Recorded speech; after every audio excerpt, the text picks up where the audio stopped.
আমি আমার নেত্রীকে ভালোবাসি, তাকে নিয়ে আমি ঘুমাতে চাই, তাকে নিয়ে আমি খেতে চাই, তাকে নিয়ে আমি স্বপ্ন দেখি। আমাকে এইভাবে অপমান না করলে এবার লাইভে এসে কি বললেন আলোচিত সেই মডেল, যিনি শেখ হাসিনার জন্মদিনে টিএসসিতে একা কেক কাটতে গিয়ে লাঞ্ছিত হয়ে ঘটনাস্থল ত্যাগ করেন। খেতে চাই, তাকে নিয়ে আমি স্বপ্ন দেখি। কেন জানিস? গত 28 সেপ্টেম্বর ছিল প্রধানমন্ত্রী স্বৈরাচার শেখ হাসিনার জন্মদিন। প্রতি বছর এই দিনে ধুমধাম করে সারা দেশে তার জন্মদিন পালন করা হয়, কিন্তু ছাত্রদের তুপের মুখে গত 5 আগস্ট ক্ষমতা ছেড়ে দেশ ত্যাগ করার পর ক্ষমতাসীন দল আওয়ামী লীগ যেন কোথাও খুঁজে পাওয়া দায়ে যে যেভাবে পারছে দেশ ত্যাগ করছে। তাই তো এবছরের জন্মদিনে হাসিনার জন্য কোনো নেতাকর্মী এলো না কেক কাটতে, কিন্তু এক সাহসী তরুণী শেখ হাসিনার জন্য কেক কাটতে একা টিএসসিতে আসে। পরে লাঞ্ছিত হয়ে স্থানীয় টোকাইদের তোপের মুখে ঘটনাস্থল ত্যাগ করে।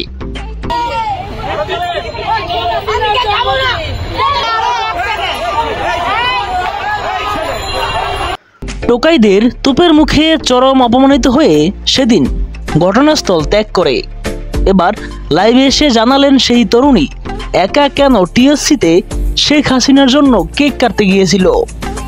যারা আমাকে বাজে কমেন্ট করিস তারা আমার চেহারাটা ভালো করে চিনে রাখ।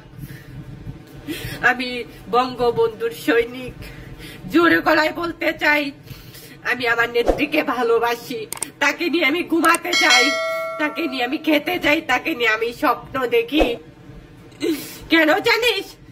গত 15 বছরে কোন মৃত ব্যক্তির কবরে আগুন দেওয়া হয়নি, তাই গত 15 বছরে নবজাতক পাহারা বাবাকে কেউ মেরে ফেলেনি, তাই গত 15 বছরে কোন শিক্ষককে অসম্মান করেনি, তাই গত 15 বছরে কোন পুলিশকে মেরে রাস্তায় টানিয়ে রাখেনি, তাই আমি বলতে পারি জোরে গলায় আমি আমার নেত্রীকে ভালোবাসি, বলতে পারি জয় বাংলা, জয় বঙ্গবন্ধু, চলতে পারি আমি।